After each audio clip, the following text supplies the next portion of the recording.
It was a crisp autumn morning in the small town of Maplewood, where life moved at a slow and predictable pace. The sun had just begun to rise, casting golden hues over the quiet streets and rustling leaves. In a cozy house on the edge of town, Sarah and Emily were preparing for their usual Saturday jog. The sisters, aged 18 and 20, shared an unbreakable bond. They laughed easily, finished each other's sentences, and always found ways to include one another in their plans. That day was no different. As they laced up their running shoes, their parents, Mark and Lisa, sat at the kitchen table sipping coffee. "Be back in time for lunch," Lisa called out as the girls headed out the door, their laughter trailing behind them like a melody. It was a routine they'd followed countless times before, jogging through the scenic forest trail that wound its way around the outskirts of Maplewood. The path was familiar to everyone in town, a favorite spot for families, runners, and nature lovers alike. No one could have guessed that this ordinary morning would mark the beginning of a nightmare that would haunt the family for years to come. Sarah and Emily started their jog with the same energy they always did, chatting about college applications, summer jobs, and their dreams for the future. The air smelled of pine needles and damp earth, and the sound of birdsong filled the silence between their conversations.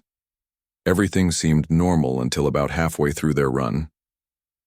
As they approached a particularly dense section of the trail, the sunlight dimmed, filtered by the thick canopy above.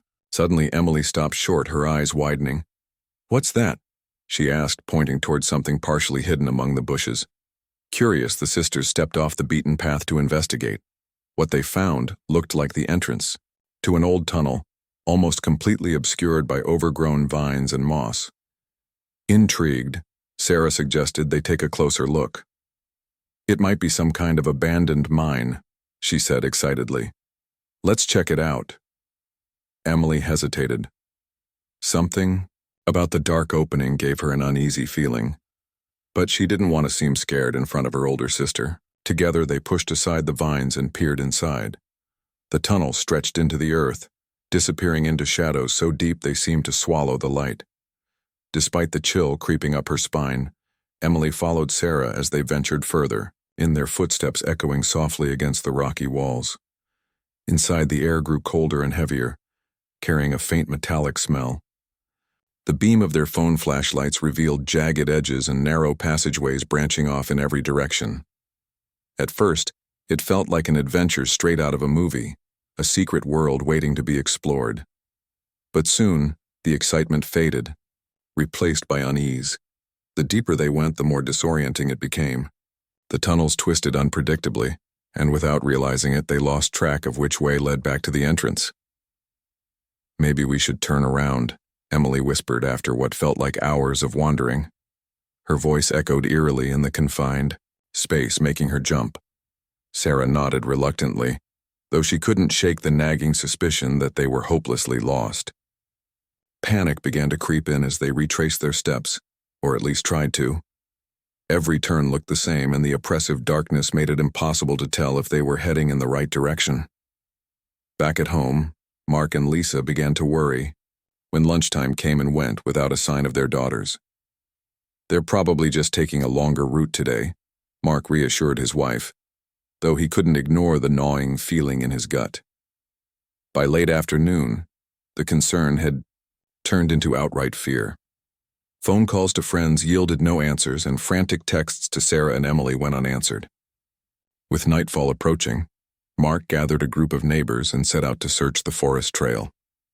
The rescue effort quickly expanded as word spread throughout the community. Volunteers scoured the woods with flashlights, calling out the sisters' names. Local authorities joined the search, bringing dogs trained to track scents. For days, the forest buzzed with activity, but there was no trace of Sarah or Emily. Not a single clue remained. No dropped item, no footprint, nothing to indicate where they might have gone. The trail itself offered no answers, only silence, as the weeks turned into months, hope dwindled. Flyers plastered across town faded in the rain, and the once vibrant search parties dwindled to a handful of determined individuals. Eventually, even those efforts ceased, leaving Mark and Lisa to face the unbearable truth. Their daughters were gone. The grief was overwhelming, a heavy weight that settled permanently over their home. Photos of Sarah and Emily lined the walls, frozen smiles staring back at them from happier times. Yet amidst the sorrow, questions lingered. What had happened to them? Where had they disappeared to? 16 long years passed, during which life in Maplewood carried on as it always had. New families moved in, children grew up, and seasons changed. For Mark and Lisa, however, time stood still. Their lives revolved around memories of their daughters, cherishing the moments they'd shared while haunted by the mystery of their disappearance. They attended support groups for families of missing persons, clinging to the slim hope that someday, somehow they might learn the truth. Then, one fateful morning, Lisa received a letter in the mail. It arrived without fanfare, slipped quietly, into the mailbox alongside bills and advertisements. The envelope was plain white, bearing no return address. Frowning, Lisa opened it and pulled out a single sheet of paper. At first glance, the handwriting appeared messy and hurried, as though written under duress. The message itself was cryptic, filled with fragmented phrases like darkness, tunnels, and help us. But near the bottom, 2 words caught her breath: "We're alive." Her heart raced as she read the final line. "Mom, please find us." Scrawled beneath it were 2 signatures, Sarah and Emily. Trembling, Lisa rushed to show the letter to Mark. He studied it carefully, his hands shaking as he traced the familiar names with his fingers. Could it really be true? After all these years, were their daughters still alive? The discovery reignited a fire within them. They refused to let doubt extinguish the fragile hope blooming in their hearts. Determined to uncover the truth, they hired a private investigator named Greg. A seasoned professional with a reputation for solving cold cases, Greg listened intently as Mark and Lisa recounted the events surrounding the disappearance. Though skeptical at first, he agreed to take on the case, intrigued by the mysterious letter. Greg's investigation began with a thorough analysis of the paper and ink. Using advanced techniques, he identified traces of mineral deposits not commonly found in the region. This clue pointed him toward an old, abandoned mine, located deep in the forest, the very area where Sarah and Emily had vanished all those years ago. Armed with maps and equipment, Greg, along with Mark and Lisa, prepared to venture into the labyrinthine tunnels beneath the woods. Each step brought them closer to answers, but also to unimaginable dangers lurking in the shadows. For Mark and Lisa, the journey ahead was both terrifying and exhilarating. 16 years of wondering, grieving, and longing had led them to this moment. As they descended into the darkness, guided only by flickering flashlights, they prayed with every fiber of their being that they weren't too late. Somewhere in the vast network of tunnels, Sarah and Emily waited, alive but trapped in a nightmare that had lasted far too long. As Greg, Mark, and Lisa stood at the mouth of the abandoned mine, the weight of the moment pressed heavily on their shoulders. The entrance was partially hidden by overgrown vegetation, just as Sarah and Emily had described in their letter. It was eerie how untouched it seemed, as though time itself had forgotten this place. Greg adjusted the strap of his backpack, which carried flashlights, ropes, and other essential gear, while Mark and Lisa exchanged nervous glances. This wasn't just another investigation for them. It was a lifeline to their daughters. "Stay close," Greg instructed, his voice steady but firm. "These tunnels can be unstable, and we don't know what we're walking into." With that, they stepped inside, leaving behind the comforting light of day. The air immediately grew colder, damp and suffocating. Their flashlights cut through the darkness, revealing jagged walls streaked with rust-colored minerals. The silence was deafening, broken only by the sound of dripping water echoing faintly in the distance. Lisa clutched Mark's arm tightly, her breath shallow. Every step felt like a journey into the unknown, each shadow holding the potential for discovery or danger. Greg led the way, scanning the ground carefully for signs of recent activity. He knew the odds were slim after 16 years, but something about the letter suggested the sisters were still here, somewhere. As they moved deeper into the labyrinth, memories flooded Lisa's mind, Images of Sarah and Emily laughing, running through the forest, full of life. She pushed those thoughts aside, focusing instead on the task ahead. After nearly an hour of navigating the twisting passages, they stumbled upon something unexpected. Carvings etched into the rock face. At first glance, they appeared random, like scratches made by animals or natural erosion. But upon closer inspection, Greg noticed patterns, a deliberate effort to leave messages. One carving read, "Help us." Another said, "Keep going." Each word sent shivers down their spines, confirming they were on the right path. "This is it," Greg whispered, his voice tinged with awe. "They've been trying to communicate this whole time." Mark knelt beside the markings, tracing the grooves with trembling fingers. These weren't just scratches, they were cries for help, carved by hands desperate to be found. Tears welled up in Lisa's eyes as she realized her daughters had survived all these years, clinging to hope even in the darkest of places. Encouraged by the discovery, they pressed onward, following the trail of carvings deeper into the mine. The further they went, the more oppressive the atmosphere became. The air thickened, carrying a metallic tang that made breathing difficult. Shadows danced menacingly on the walls, playing tricks on their minds. At one point, Lisa thought she heard footsteps behind them, but when she turned, there was nothing. Greg reassured her it was likely just the echo of their own movements, though his grip on the flashlight tightened slightly. Finally, they reached a narrow passageway blocked by fallen debris, rocks, dirt, and splintered wood that looked like part of an old support beam. Greg examined the obstruction carefully, noting its instability. "We'll need to clear this carefully," he said, handing out gloves from his pack. One wrong move could bring the whole thing down. Working together, they began removing the debris piece by piece, their movements slow and deliberate. It was grueling work, but the thought of finding Sarah and Emily kept them going. Hours passed, sweat mingling with dust as they dug tirelessly. Just when exhaustion threatened to overwhelm them, Greg's flashlight caught a glint of something unusual, a metal handle embedded in the wall. His heart skipped a beat. Pulling harder, he uncovered what appeared to be a makeshift door, crudely constructed from scraps of wood and hinges. "This has to be it," Greg muttered, pushing against the door. It creaked open reluctantly, revealing a small, dimly lit chamber beyond. Inside, huddled together on the cold, hard ground, were two figures wrapped in tattered blankets. For a moment, no one moved. Then, as if sensing their presence, one of the figures stirred. "Mom? Dad?" came a faint, hoarse whisper. Lisa froze, her flashlight beam shaking uncontrollably. When the light fell on the faces of the two women, she let out a strangled cry. "Sarah, Emily!" she screamed, rushing forward. Mark followed, tears streaming down his face as he embraced his daughters for the first time in 16 years. The reunion was overwhelming. Sarah and Emily were pale and frail, their once vibrant energy replaced by gaunt features and hollow eyes. Yet despite their weakened state, they clung to their parents with a strength born of desperation. "We thought no one would ever find us," Emily choked out, her voice barely audible. Sarah nodded, unable to speak through her tears. Greg watched silently, giving the family a moment to process the magnitude of the moment.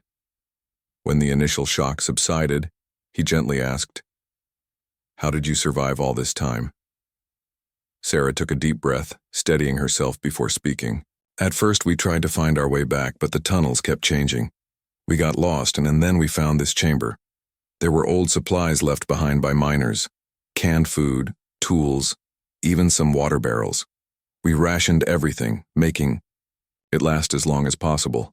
When the food ran out, we collected water dripping from the ceiling and ate whatever we could scavenge." Her words painted a picture of unimaginable hardship. 16 years trapped underground, surviving on scraps and sheer willpower. They spent countless hours carving messages into the walls, hoping someone might stumble upon them. "We never stopped believing you'd come," Emily added softly, her voice breaking. "Even when it felt hopeless, we held on to that."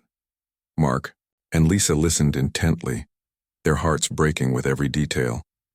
They couldn't fathom the loneliness, the fear, the endless nights spent in complete darkness. Yet here their daughters were, alive, resilient, and ready to leave this nightmare behind. Greg radioed for backup, ensuring medical teams would meet them outside the mine. Carefully, they helped Sarah and Emily to their feet, supporting them. As they navigated the treacherous path back to the surface, the journey out felt surreal, like emerging from a dream or a nightmare. Each step brought them closer to freedom, to sunlight, to a world they hadn't seen in over a decade. When they finally stepped out of the mine, blinking against the brightness of the afternoon sun, Lisa collapsed to her knees, sobbing uncontrollably. Mark held his daughters tightly, vowing never to let them go again. News of their miraculous discovery spread quickly through Maplewood. Neighbors gathered outside the house, cheering and crying as the family returned home. For 16 years, the town had mourned the loss of Sarah and Emily. Now they celebrated their return. Reporters swarmed the area, eager to hear their story, but Mark and Lisa politely declined interviews. Their focus was solely on their daughters, helping them adjust to a world that had moved on without them. In the days that followed, Sarah and Emily underwent extensive medical evaluations. Doctors marveled at their survival, attributing it not only to resourcefulness, but also to an unbreakable bond between the sisters. Therapy sessions became a crucial part of their recovery, allowing them to process years of trauma and isolation.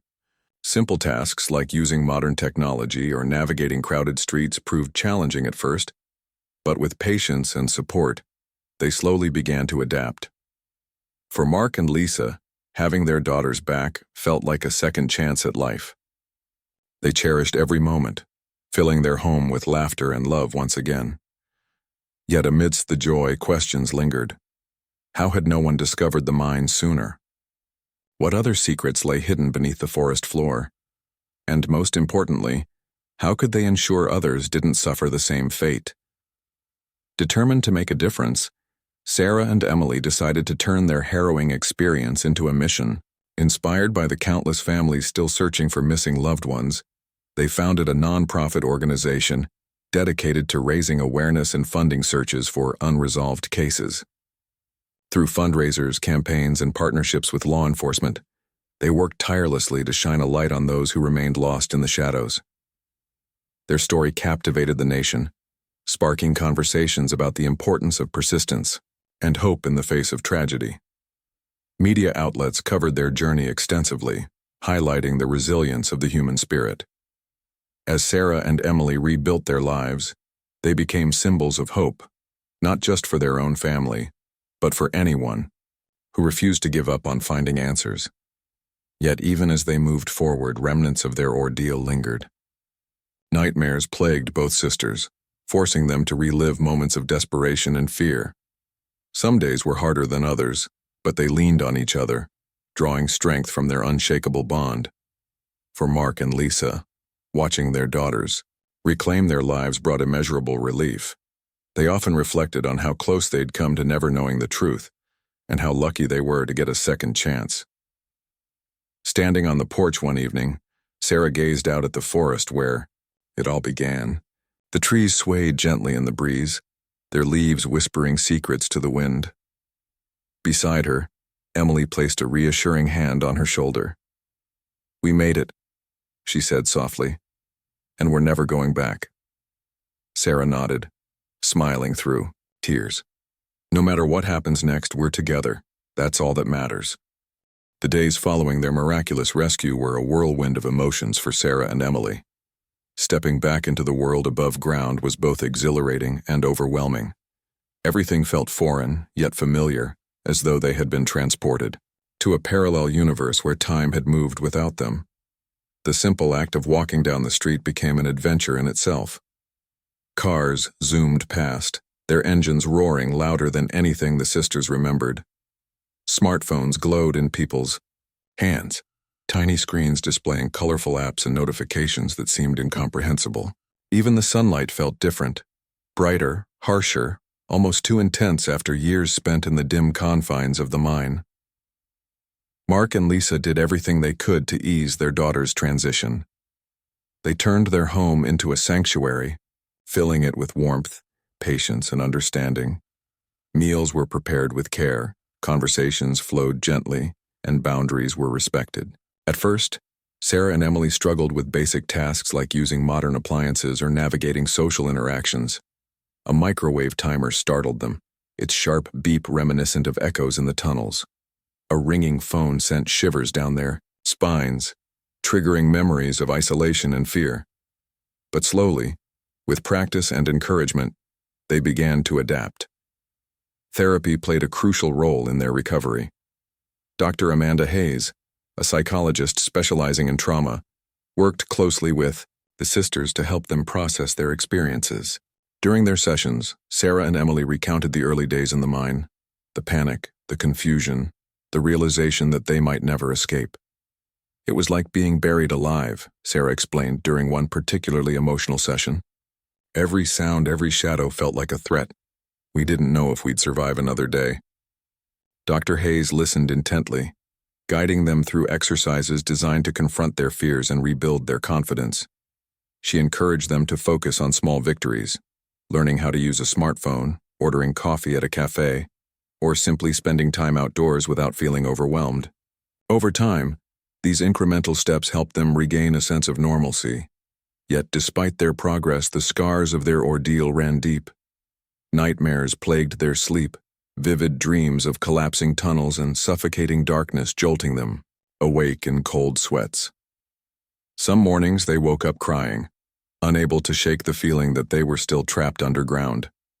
Emily, especially, found it difficult to trust her surroundings. Loud noises startled her, and crowded spaces made her anxious. On one occasion, while shopping at a local grocery store, she froze in the middle of an aisle, overwhelmed by the fluorescent lights and chatter of shoppers. Sarah noticed immediately and guided her sister outside, where they sat together on a bench until Emily calmed down. These moments reminded them of the resilience they had developed over 16 years, a bond forged in adversity that continued to sustain them. As weeks turned into months, Sarah and Emily grew more comfortable with their new reality. They enrolled in community college, eager to catch up on lost opportunities. Their classmates were initially curious about their story, but the sisters preferred to keep details private. Instead, they focused on their studies, immersing themselves in subjects they had once dreamed of pursuing. Sarah gravitated toward environmental science, inspired by the natural world that had both imprisoned and sustained her. Emily, on the other hand, discovered a passion for psychology, driven by her own healing journey.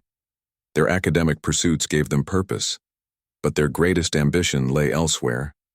Inspired by their experience, Sarah and Emily founded a nonprofit organization called Hope Beyond Darkness. The mission was simple yet profound: to provide resources and support for families searching for missing loved ones. Through fundraisers, awareness campaigns, and partnerships with law enforcement agencies, they aimed to ensure that no family endured what theirs had. The name reflected their belief that even in the darkest moments, hope could prevail.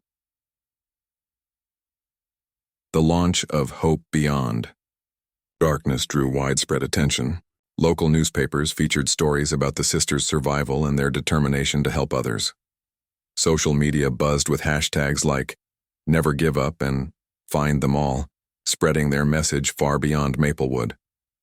At charity events and galas, Sarah and Emily shared their story, urging people not to abandon searches for missing individuals. "You never know when someone might still be out there waiting to be found," Sarah told a captivated audience during one speech. "Keep searching. Keep believing. Because sometimes, miracles do happen." Their efforts resonated deeply with communities across the country. Families of missing persons reached out, sharing their own stories of loss and longing. Many expressed gratitude for the sisters' advocacy, saying it reignited their resolve to keep looking. Others donated generously, funding search operations and providing financial assistance to struggling families. Greg, the private investigator who had helped locate Sarah and Emily, became a close ally in their mission. He often joined them at events, offering insights into investigative techniques and emphasizing the importance of persistence. Yet, even as they celebrated successes, the sisters couldn't ignore the lingering questions surrounding their disappearance. Why hadn't anyone found the mine sooner? How many others might still be trapped in similar places? These thoughts haunted Greg as well. His research revealed disturbing information about the abandoned site. It had once been used illegally, by smugglers to transport goods undetected.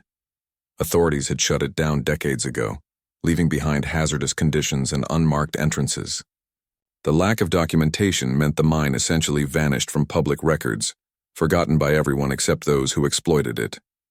Greg's findings sparked outrage among residents of Maplewood. Town hall meetings were held to discuss safety, measures, and accountability.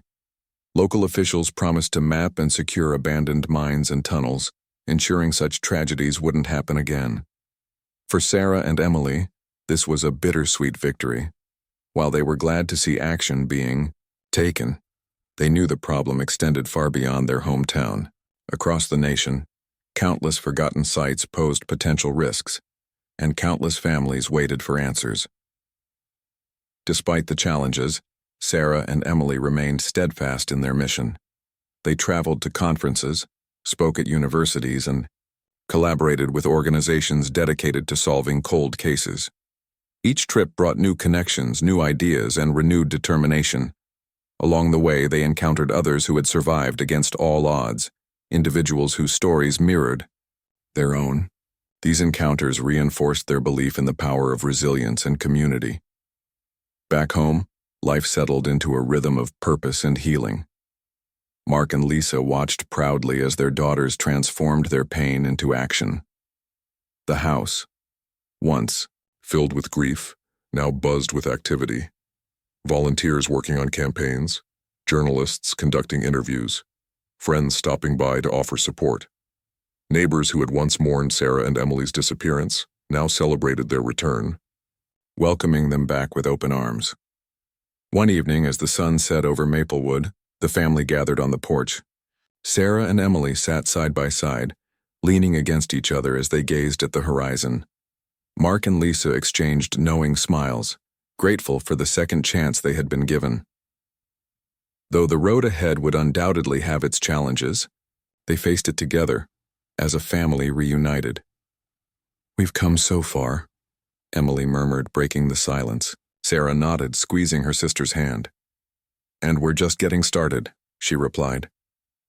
Her voice carried a quiet strength, a testament to everything they had endured and overcome. In that moment, surrounded by love and light, they allowed themselves to believe in a future full of possibilities, a future where hope truly transcended darkness. As Hope Beyond Darkness gained momentum, Sarah and Emily found themselves at the center of a growing movement. Their story had struck a chord with people across the country, sparking conversations about missing persons cases that had long been ignored or dismissed. The sisters became symbols of resilience, proof that even in the bleakest circumstances, hope could endure. Yet with this newfound visibility came challenges they hadn't anticipated: scrutiny from skeptics, emotional exhaustion, and the constant pressure to live up to the expectations placed upon them. The first major challenge arose during a national television interview. Sitting under bright studio lights, Sarah and Emily recounted their harrowing experience in the mine for millions of viewers. The host, eager to elicit dramatic details, pushed them to describe the darkest moments of their ordeal. "What kept you going when it felt like there was no way out?" he asked, leaning forward with an intensity that made both sisters uncomfortable. Sarah hesitated, her fingers tightening around the armrest of her chair. She glanced at Emily, who gave her a subtle nod of encouragement. "It wasn't just one thing," Sarah began carefully. "We had each other. We promised not to give up no matter how hard it got." Her voice wavered slightly, but she pressed on. "There were days when we thought we wouldn't make it, but we held on to the idea that someone might still be looking for us. That belief kept us alive." The audience erupted into applause, moved by their courage. However, later that evening, as they scrolled through social media comments, the tone shifted. Some praised their bravery, calling them inspirations, Others, however, questioned the validity of their story. How did they survive 16 years without being noticed? One user wrote. Another chimed in, "This sounds too unbelievable to be true." Reading these remarks left Sarah and Emily shaken. They had expected criticism, but seeing it laid bare online was harder than they'd imagined. Dr. Hayes helped them navigate these emotions during therapy sessions. People struggle to understand things they can't relate to, she explained gently. Their skepticism isn't about you. It's about their own inability to process your experience. Still, the negativity weighed heavily on them. For weeks afterward, Sarah avoided interviews, retreating into herself while Emily took on more public appearances. It was a delicate balancing act, ensuring neither sister burned out under the spotlight.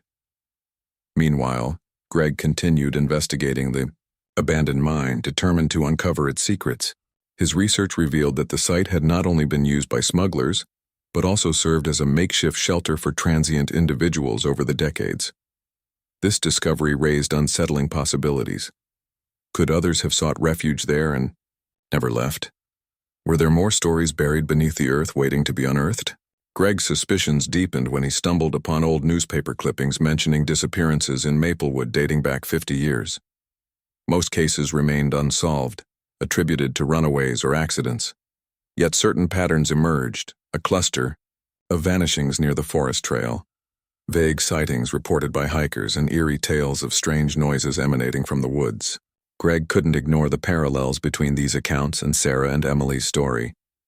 He brought his findings to Mark and Lisa, who listened intently. "If what you're saying is true," Mark said, his voice tinged with concern, "then there could be others still down there." Lisa nodded, tears welling in her eyes. "We owe it to them to find out." With renewed urgency, Greg organized a team to conduct a thorough exploration of the mine. Equipped with advanced mapping technology and safety gear, they descended into the labyrinthine tunnels once again. The operation lasted several weeks, uncovering remnants of past lives, discarded belongings, makeshift shelters, even skeletal remains. Each discovery sent ripples through the community, reigniting old wounds and unanswered questions. For Sarah and Emily, news of these findings was bittersweet. On one hand, it validated their claims and highlighted the importance of their mission. On the other, it forced them to confront the grim reality that they might not have been alone in their suffering. One evening, after learning about the skeletal remains, Emily broke down in tears. "What if we weren't the only ones trapped down there?" she sobbed. "What if others are still waiting to be found?" Sarah wrapped her arms around her sister, holding her tightly. "We're doing everything we can," she whispered. "That's all anyone can ask of us." Despite the weight of these revelations, they refused to let despair consume them. Instead, they channeled their energy into expanding hope beyond darkness, determined to bring attention to forgotten cases and advocate for systemic change. Their efforts bore fruit when a local politician introduced legislation aimed at addressing the issue of abandoned mines and tunnels nationwide. Dubbed the Hidden Hazards Act, the bill proposed funding for mapping and securing such sites, as well as establishing a national database for tracking missing persons cases linked to hazardous locations. Sarah and Emily testified before Congress, sharing their story and urging lawmakers to take action. Their testimony resonated deeply, earning bipartisan support and paving the way for meaningful reform. As the months passed, Sarah and Emily grew more adept at managing the demands of their advocacy work. They learned to set boundaries, prioritizing self-care and mental health. Therapy sessions became a non-negotiable part of their routine, helping them process lingering trauma and maintain perspective. Friends and mentors rallied around them, offering guidance and encouragement. Even strangers reached out, sharing messages of gratitude and solidarity. One particularly memorable encounter occurred during a fundraising event in Chicago. A woman approached Sarah and Emily, her hands trembling as she introduced herself. "My name is Karen," she said, her voice breaking. "My brother disappeared 20 years ago.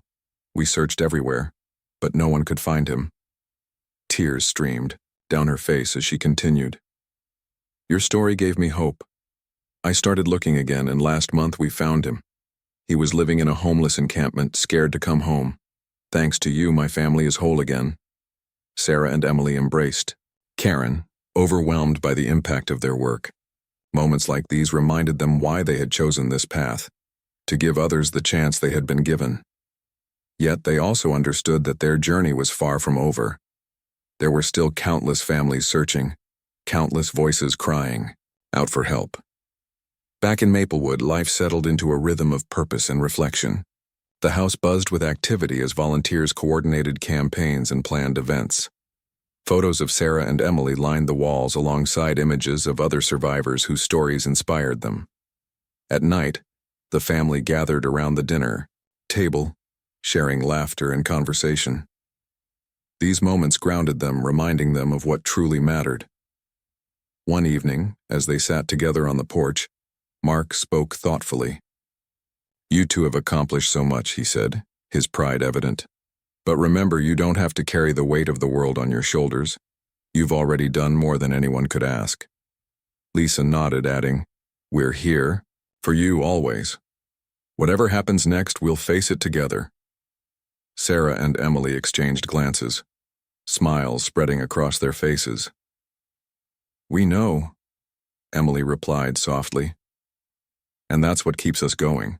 In that moment, surrounded by love and light, they allowed themselves to dream of a future where hope transcended darkness, not just for themselves, but for everyone still searching for answers. The road ahead would undoubtedly have its challenges, but they faced it with unwavering determination, knowing they were stronger together. As hope beyond darkness continued to grow, Sarah and Emily found themselves at the forefront of a national conversation about missing persons. Their advocacy work had evolved from local efforts in Maplewood to a nationwide campaign, drawing attention to cases that had long been overlooked. The sisters traveled across the country, speaking at conferences, meeting with families of the missing, and collaborating with law enforcement agencies. Each trip brought new stories, some heartbreaking, others hopeful, but all underscored the urgent need for systemic change. One particularly impactful journey took them to a small town in Colorado, where a young man named Jake had vanished 3 years earlier. His mother, Susan, had reached out to Hope Beyond Darkness after hearing Sarah and Emily's story on television. "I've tried everything," she wrote in her email, "but no one seems to care anymore. Please, can you help me?" Her plea resonated deeply with the sisters, who immediately arranged to visit. When they arrived, Susan greeted them with tearful gratitude. She led them to a bulletin board in her living room covered in photos, maps, and notes detailing every lead she had pursued. "This is my life now," she admitted, her voice trembling. "Every day I wake up hoping today will be the day we find him." Sarah and Emily listened intently, their hearts breaking for the woman who reminded them so much of their own mother during those 16 agonizing years. Over the next few days, they worked closely with Susan and local authorities to re-examine the case. They reviewed surveillance footage, interviewed witnesses, and scoured nearby areas for clues. While they didn't uncover definitive answers, their presence reignited interest in Jake's disappearance. Media outlets picked up the story, prompting calls from people claiming to have seen him. Though none of the leads panned out immediately, Susan expressed renewed hope. "For the first time in years, I feel like someone is listening," she told Sarah and Emily before they left. "Thank you for not giving up on us." Experiences like these reinforced the importance of their mission, but also highlighted its emotional toll. Every unresolved case weighed heavily on Sarah and Emily, reminding them of how close they had come to being forgotten themselves. Nights spent in hotel rooms often turned into quiet reflections as they grappled with feelings of guilt and inadequacy. "We can't save everyone," Emily confessed one evening, her voice barely above a whisper. "But does that mean we're failing?" Sarah placed a comforting hand on her sister's shoulder. "We're doing what we can," she replied firmly. "That's all anyone can ask of us." Despite their best efforts, they couldn't escape the reality that some mysteries might never be solved. It was a sobering truth, one they had to learn to live with. Back home in Maplewood, progress on the abandoned mine investigation provided both closure and lingering questions. Greg's team had mapped nearly the entire network of tunnels, identifying several hidden chambers similar to the one where Sarah and Emily had survived. In one of these chambers, they discovered remnants of a makeshift camp, tattered blankets, empty cans, and a journal filled with cryptic entries. The handwriting wasn't familiar, suggesting it belonged to someone else who had sought refuge underground. The discovery sent shockwaves through the community. Who had written the journal? Had they survived or had they perished alone in the darkness? These unanswered questions haunted Greg, fueling his determination to keep digging. He collaborated with forensic experts to analyze the remains found earlier, hoping DNA testing might provide identities. Meanwhile, he urged Sarah and Emily to review old photographs and records, searching for any connection to the mysterious inhabitant of the mine. Their involvement in the investigation deepened, their understanding of the mine's history and its dangers. Historical documents revealed that the site had once been part of a larger mining operation before being abandoned due to safety concerns. Over the decades, it had attracted drifters, adventurers, and criminals seeking refuge. Some had likely entered unknowingly, lured by the promise of shelter only to become trapped. Others may have disappeared intentionally, fleeing lives they wished to leave behind. These revelations added layers of complexity to Sarah and Emily's survival story. They began to see themselves not just as victims of circumstance but as part of a broader narrative, one shaped by human error, neglect, and resilience. This perspective strengthened their resolve to prevent similar tragedies. Through Hope Beyond Darkness, they advocated for stricter regulations around abandoned mines and tunnels, pushing for legislation that would require regular inspections and proper signage. Their lobbying efforts paid off when the federal government announced plans to allocate funding for hazard mitigation projects nationwide. Amidst these achievements, personal milestones marked their journey toward healing. Sarah graduated from community college with honors, earning a degree in environmental science. Her thesis focused on sustainable practices for reclaiming industrial sites, inspired by her experiences in the mine. Emily followed suit, completing a certification program in trauma counseling. Both sisters expressed pride in their accomplishments, which felt like tangible proof of their ability to rebuild their lives. Yet, even as they celebrated successes, reminders of their past lingered. Nightmares still plagued their sleep. Vivid, dreams of collapsing tunnels and suffocating darkness jolting them awake. Some mornings they woke up crying, unable to shake the feeling that they were still trapped underground. Therapy remained a crucial part of their recovery, providing a safe space to confront these fears. Dr. Hayes encouraged them to view their nightmares not as setbacks, but as opportunities to process unresolved emotions. Healing isn't linear, she reminded them gently. It's okay to take 2 steps forward and 1 step back. Mark and Lisa supported their daughters every step of the way, ensuring they never felt alone in their struggles. Family dinners became sacred rituals, moments of laughter and connection that grounded them in the present. On weekends, they explored nature trails together, rediscovering the beauty of the outdoors without fear. These outings served as gentle reminders that life above ground held endless possibilities. One summer afternoon, as they picnicked near the edge of the forest, Mark raised a toast. "To second chances," he said, his eyes glistening with emotion, "and to a future full of light." Lisa smiled, raising her glass alongside him. Sarah and Emily joined in, clinking their cups together as sunlight filtered through the trees. For the first time in years, they allowed themselves to imagine a world where their story wasn't defined by darkness, but by hope. In the months that followed, Hope Beyond Darkness achieved another milestone, the launch of a digital platform, connecting families of missing persons with resources and support networks. The website featured a searchable database of cold cases, tips for conducting independent searches, and forums for sharing experiences. Thousands of users signed up within weeks, creating a vibrant online community united by shared pain and determination. Sarah and Emily marveled at how far they had come, from survivors clinging to scraps of hope in a dark tunnel to leaders inspiring others to keep searching. Yet they knew their work was far from over. There were still countless families waiting for answers, countless voices crying out for help.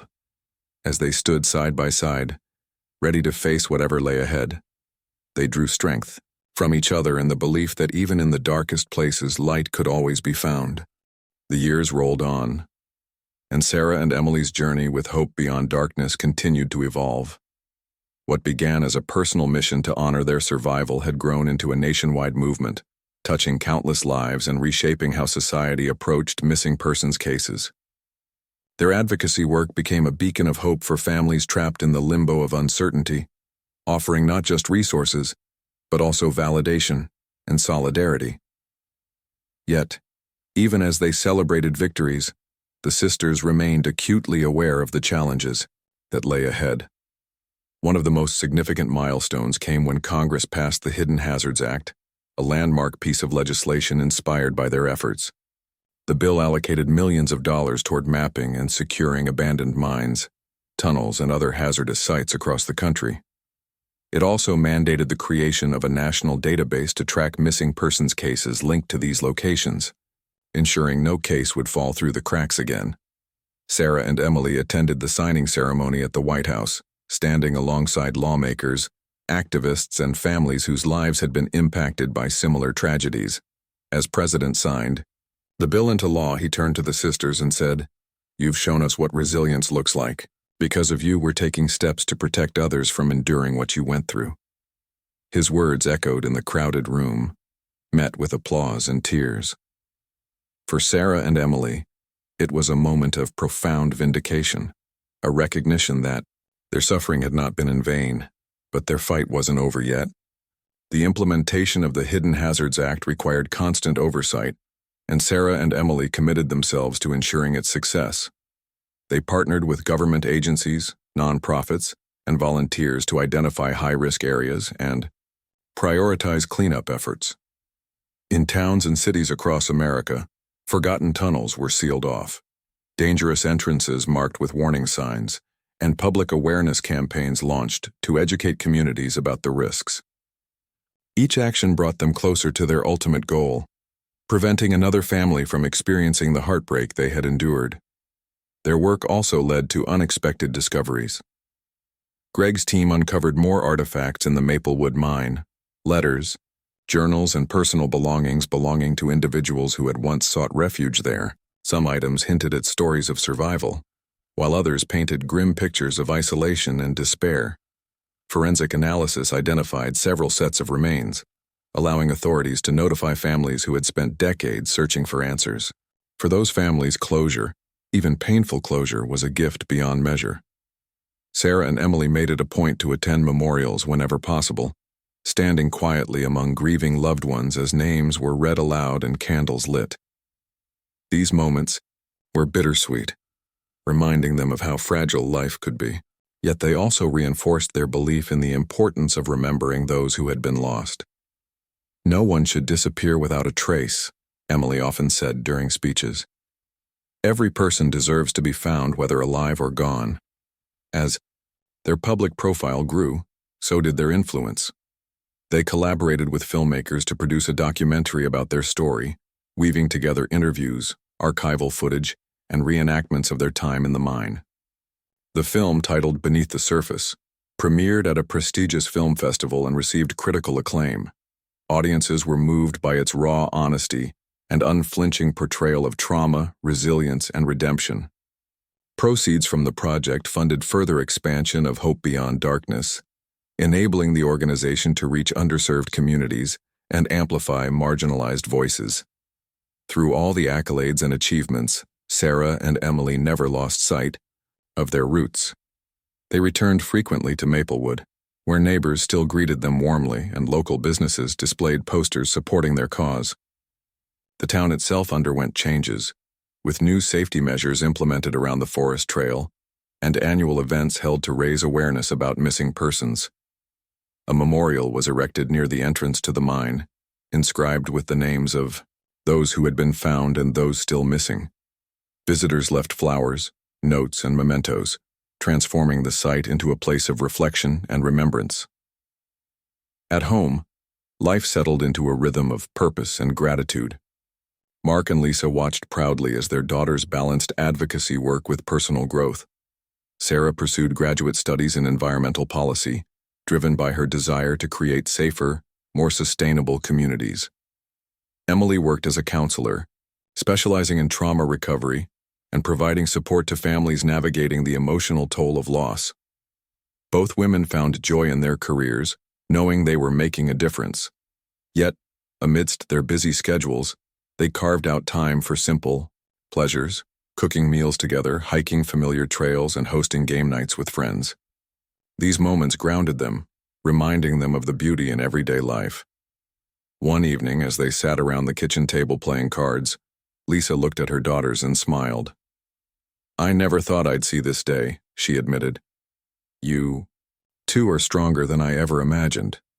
Mark nodded, adding, "And you've taught us all something important, that hope can survive even in the darkest places." The comment lingered in the air, prompting Sarah and Emily to exchange glances. "It's not just hope," Sarah replied softly. "It's action. Hope gives us direction, but it's what we do with it that matters." Her words encapsulated everything they had learned over the years. The power of persistence, the strength of community, and the transformative potential of turning pain into purpose. Their story was proof that even in the face of unimaginable hardship, people could rise above, rebuild, and inspire others to do the same. As the seasons changed, Sarah and Emily began planning their next big initiative, a global summit on missing persons. They envisioned bringing together experts, advocates, and families from around the world to share strategies, resources, and stories. The event would culminate in the establishment of an international coalition dedicated to addressing the issue on a larger scale. It was an ambitious undertaking, but they knew they couldn't stop now, not when so much work remained to be done. In preparation for the summit, they traveled extensively, meeting with organizations and individuals working on similar causes. Along the way, they encountered inspiring figures, survivors of kidnappings, refugees separated from loved ones, and grassroots leaders fighting against human trafficking. Each encounter deepened their understanding of the complexities surrounding disappearances and strengthened their resolve to build a more connected, compassionate world. When the day of the summit finally arrived, delegates from dozens of countries gathered in a grand conference hall adorned with banners bearing the slogan, "Together, we find them." Sarah and Emily delivered the opening remarks, their voices steady and impassioned. "We stand here today because we refuse to accept that anyone should vanish without a trace," Sarah declared. "Our mission is clear: to ensure that every missing person is remembered, every family supported, and every effort made to bring them home." The audience erupted into applause, energized by their vision. Over the course of the summit, participants shared innovative solutions, formed partnerships, and pledged resources to tackle the global crisis of missing persons. By the end of the event, the newly formed coalition had outlined a comprehensive plan to address gaps in data collection, improve cross-border cooperation, and amplify marginalized voices. Returning to Maplewood after the summit, Sarah and Emily felt a renewed sense of purpose. They knew the road ahead would be long and fraught with obstacles, but they faced it with unwavering determination. Together, they had transformed their nightmare into a legacy of hope, a testament to the resilience of the human spirit and the boundless capacity for change. On a quiet evening months later, as the sun dipped below the horizon, the family gathered on the porch. The air smelled of autumn leaves and wood smoke, and the sound of crickets filled the silence. Sarah and Emily leaned against each other, watching the stars appear one by one. "We've come so far," Emily murmured, her voice tinged with wonder. Sarah nodded, smiling faintly, "And we're just getting started." In that moment, surrounded by love and light, they allowed themselves to dream of a future where no one would have to endure the darkness alone. Their journey had been extraordinary, not because of the fame or recognition, but because it had given them the chance to make a difference. And in doing so, they had proven that even in the deepest shadows, Hope could always find a way.